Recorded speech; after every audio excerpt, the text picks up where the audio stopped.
All right, everybody, let's do part two of the Reformation. I have this really funny Simpsons clip. Hopefully, it'll work. It's usually kind of sketchy, but it's a good way to see sort of this whole story I'm about to say. So let's click ahead. Come on, you can do it. Click, click, click. There we go. So this whole story is about one dude named Henry VIII. Henry VIII is the only king of England we're ever going to learn about in my class, and he has an interesting life story. Henry VIII only ever loved three things in his life: getting with the ladies, eating food, and having a son. And he's going to do a whole lot of two of those things, but he's never really going to get one of those things. So let me now explain to you his life story here. So he became king when he was a pretty young guy, but his father did arrange a marriage for him with a woman who was 20 years his senior. And her name was Catherine of Aragon. She was the Princess of Spain. And by all accounts, like, she was really nice to Henry, and she waited till he was an adult, and then they got busy and they had a daughter. That's going to happen a lot with this guy. And but it's just, when Henry finally becomes the king, he's with this like old lady. She's honestly not that attractive. And while he's hanging around the castle, he meets this sweet young hot lady named Anne Boleyn. And Henry starts to kind of like have a lot of romantic vibes for Anne Boleyn. He's really vibing with her. She's vibing with him. So he's like, yo, I want to divorce Catherine of Aragon and marry Anne.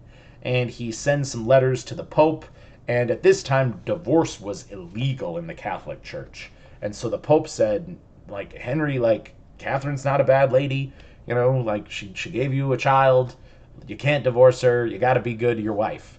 But Henry just wasn't vibing, and he really wanted to get with Anne. And she was holding out till she was married. She was like, nope, if you like it, you should have put a ring on it. And he's like, but I'm already married. So Henry's in a jam. What's he gonna do?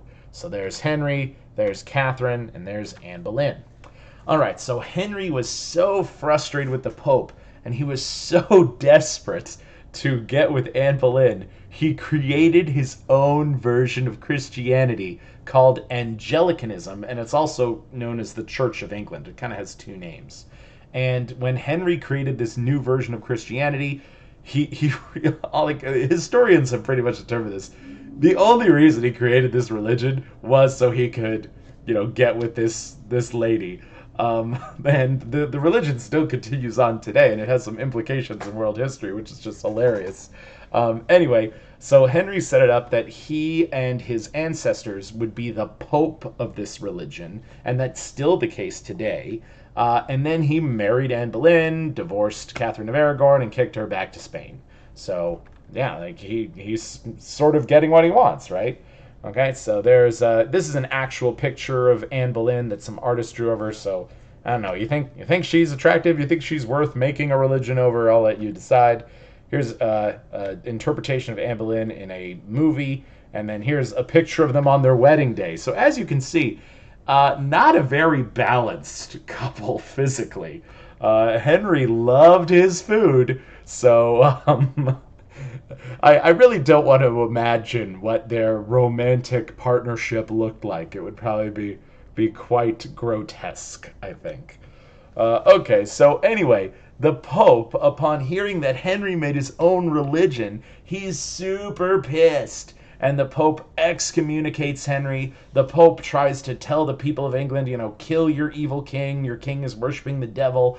But the people of England actually joined up with King Henry because the people were like, hey, so Henry, you're creating this new religion. Are you going to charge us money all the time? And Henry's like, nah, you're cool. Do what you want to do.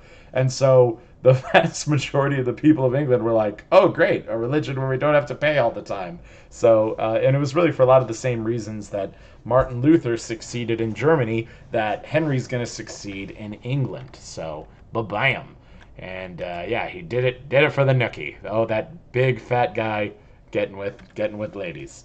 But here's where the story just gets silly. So once Anne Boleyn was queen, her attitude dramatically changed.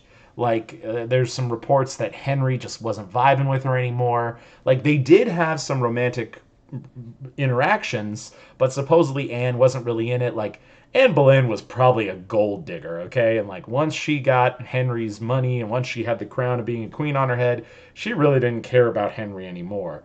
Um, and so Anne, she got pregnant and she gave birth to a daughter, and then she got pregnant again, and the baby actually miscarried, and that baby was also a daughter as well. And so Henry like really started to think about it, and he's like, you know what? I think she cursed. I don't love her no more. And so Henry actually ordered Anne Boleyn to get executed because he was so frustrated with her changing attitude and her lack of giving him a son.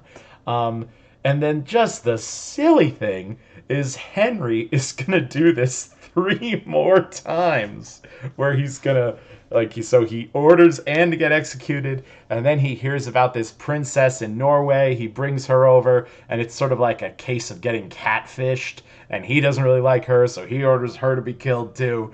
And yeah, this Henry VIII wasn't the best guy at all. Yeah, he killed like I think he had 6 wives, and he killed 4 of them. So, or sorry, killed 3 more wives. So yeah, that he's just a wild dude, and he never had a son. He only ever had daughters. There was actually like there was a couple. I think one of his wives did have a boy, but the boy died when he was like 3 years old. So that's rough. All right, so yeah, there's Anne Boleyn saying like, "Hey, let me go," and Henry's like, "Nope, you're gonna die."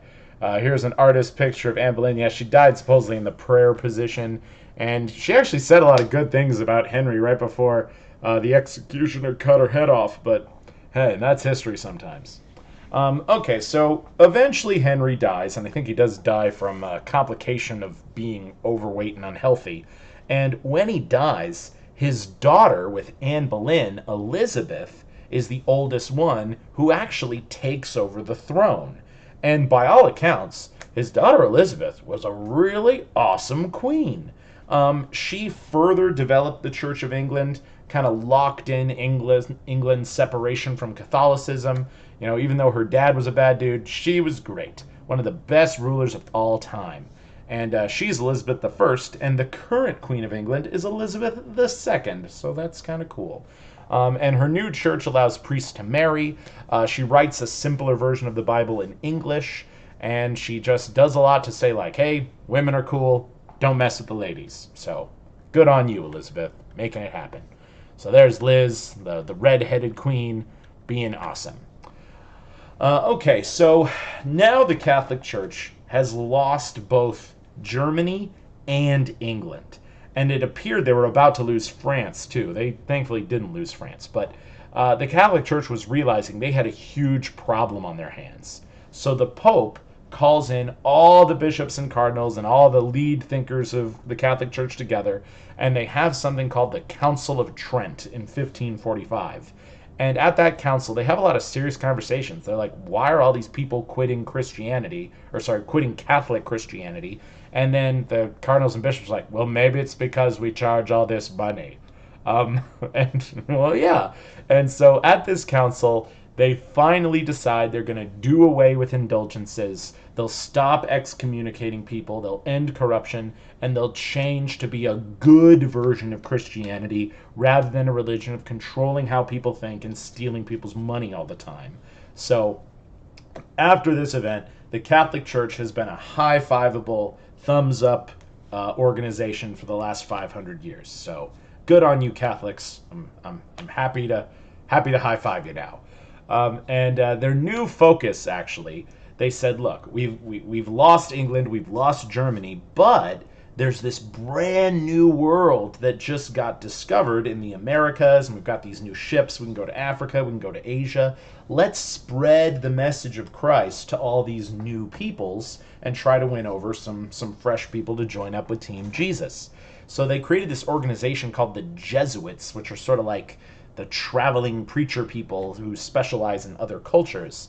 And the bigger thing, too, is after the Council of Trent, the Pope doesn't have a big political role in European politics for the rest of world history. I mean, even today, the Pope is someone who people respect and someone who people will listen to, but the Pope is no longer going to send assassins after people, and the Pope isn't going to order big armies to amass and go on crusade anymore. So, after the Council of Trent, the kings of Europe are now the ones who are going to make all the big decisions. And yeah, this whole thing is known as the Counter-Reformation, actually, because it's the Reformation was changing the Catholic Church, and now the Catholic Church changed themselves, but only as a response to losing Germany and England. So there's the Council of Trent and the Counter-Reformation. And okay, so the lead into the next unit is this. All these events are happening in Europe while Europeans are now discovering these new cultures, and the Catholic Church now is going to put their eye on converting these people to follow Team Jesus. All right, and that's it for me. Peace out.